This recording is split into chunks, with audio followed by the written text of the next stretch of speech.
Hello and welcome back to my channel. Truth be told, I've actually already filmed this, but I wasn't very happy with how it looked, so I'm refilming it today. I've actually already run the blooper reel, so if I'm wearing a different outfit at the end of that, that is why. But today's plan is to talk about things that I didn't realise would happen after I finished swimming. I would say this is very revealing today. Yeah, I'm just going to be spilling the tea essentially. So without further ado, here are my top things that have changed since stopping swimming. These aren't in a particular order, but I'd quite like to start with one which is probably one of the biggest revelations. And that is, when I sweat now, I actually smell. Now you might be thinking that's really random, but as a swimmer, when you sweat, you smell like chlorine. And I found a lot of the time that when I was training and maybe had forgotten to put on deodorant, you would not know. Whereas if I did that now, sis, you would know.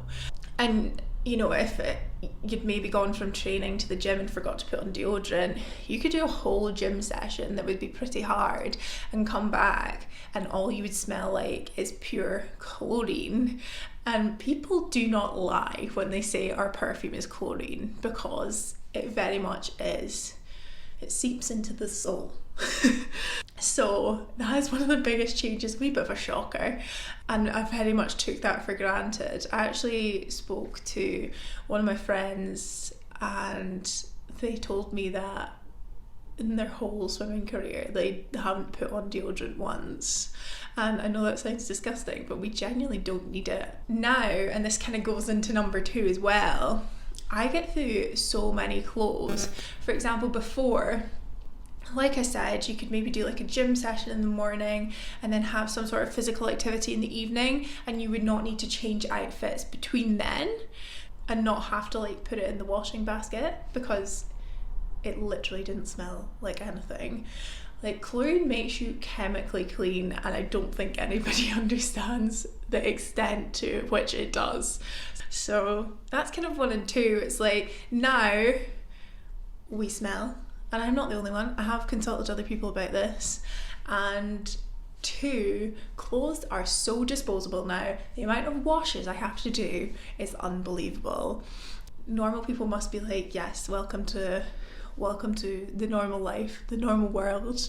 Kind of following on from that, and this could be a me thing, so let me know down in the comments below, but kind of on the same level, chlorine is like a great cleaner. So, you know, we always, when we were swimming, smelled like chlorine. But what I actually found was, when I was swimming, chlorine actually did my skin some favours. And that's one of the biggest misconceptions that I got when I finished swimming. People thought my skin would be so much better. I've actually found that it's drier. So it's something I didn't notice till quite late on, so quite recently, because I was obviously able to still kind of swim recreationally, so I was still getting that exposure to chlorine. But more recently, I was brushing my hair and I was like, what on earth is that coming out of my head? And it was dry skin, and I was like, oh my god, I've never had to deal with this before, which is such princess behaviour, but it's so true. So actually, without any exposure to chlorine, my skin is so much drier. So there's way more attention to detail when it comes to like my skincare routine, and even like my shampoo and conditioner. Like, I had to change my shampoo, so it made my scalp more moisturized. Just like making these conscious changes because my body is now adapting to being not a water person, not a pool otter anymore. I'm just a normal human being now, and something I'm even still trying to work through now. Like, when I see it, I'm like, what on earth? So chlorine, a chemical exfoliant. People used to always ask me, they're like, your skin's so soft, like it's in such good condition? Like, what do you use? And admittedly, when I was still swimming, the only thing I used was Aveeno, which is quite like a thick moisturizer, but just like for my face, for my body, I barely even needed to do it for my body. But now I don't have that like exfoliating system. I have to do it myself. But yeah, that is probably another thing that I didn't really expect or didn't really think of. But in the same breath, it could also just be like a me thing. Obviously, we never knew what our true skin was like as swimmers, so you'll only find out after you finish. Next one is a slightly more niche one. So I think when I finished swimming, I was like, oh my goodness, I'm never gonna take physios for granted. You know, we got really good treatment. My friend Tara described it as VIP treatment, and she's not wrong. As athletes, and certainly as kind of top level athletes who are operating in a performance environment, you pretty much have the services there, like, you know, sports massage and physio for free. You get it very, very quickly. So for example, say in the morning or the night before the gym session, which is typically when we used to get physio, you had a wee bit of a niggle, it would be treated the next day. Whereas now, and you'd think I'd be less injured as a normal human being, as a everyday person, you, one, have to source a physio and book in a time, and two, it costs money, and physio is not cheap. And I mean, honestly, they're amazing, they're miracle workers, and I've always appreciated physios, but yes, it's expensive, and forking out money for it, you're like, oh, I think I'll just continue to be hobbling around instead of like paying 40 quid or 50 quid for one session, which would typically be free as an athlete. Even though I said I would never take it for granted, I definitely did, like a big princess. But yeah, actually, since finishing swimming, I have now been injured twice, and in one of the cases, I ended up in like a moon boot, so like an air cast, because clearly my ankles and my feet are useless. They're used to being supported by water, and now they're all delicate and they can't even deal with the basic skill of walking. So yeah, never did I think I would need physio when I stopped swimming, but it turns out I probably do need it more. So yeah, taking physios for granted, I didn't think it would happen, but I definitely did. Last one, I've kind of been looking forward to doing this one. It is very, very, very personal. However, I'm sure I'm not the first person to say this. Obviously, if you've been in a sport for a really long time and you've got a really intense training program, and you've probably been doing that since your early teens, you've gone through, you know, puberty in that time, but maybe being in an intense sport has kind of slowed that down. So since finishing swimming, I have noticed my body has decided to finish growing, and I'm not saying I have a sore back from the front load, but I'm certainly saying that they're there now.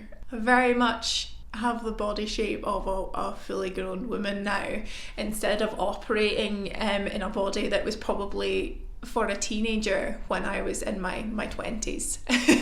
Wow. I can't entirely tell if that comes with just finishing sport or finishing sport in a global pandemic. So is it my COVID body or is it my post-swimming body? Only time will tell. But you know, it was always difficult. It's still difficult to find clothes like for the top half that fit, and the problem was always because like my back was so big, because obviously swimmers are like a V, so you'd have like quite a small waist and just a back that got so much bigger. So tops were always really difficult to find, and people used to be like, oh, is it because your boobs are big? And I'm like, no, boobs don't exist in swimming. All you have is pec muscles. But I tell you what, when you finish, those pec muscles just simply dissolve. This could be very much a me thing, but it was certainly a shock to see my body change, and I don't know why I didn't anticipate those specific changes. I think I always expected me to not look like an unfed child, you know, when I stopped, because looking back to swimming videos, and obviously I was having to do that a lot for the last YouTube video that I posted, I was like, wow, it looks like nobody's feeding me. I wasn't expecting to, you know, look the same. I was fully expecting to fluff out a wee bit, but not in the way that I have. That's my last one. Thought I would finish with an overshare. We love an overshare. It would be amazing to hear from other ex-athletes what your body changes have been, so if you're happy enough to share that down in the comments, please do. I would love to hear it. Make me feel a wee bit better. If there's other swimmers out there, again, let me know if you've had any significant changes in your life that you really weren't expecting, or you kind of wish someone had told you about. So thank you very much for joining me again. If you'd like to see videos like this, please just give me a comment below, give me a message if you know me personally. Do not forget to like, comment and subscribe, and if you're feeling super nice, sharing this video. Thank you, and I'll see you very soon.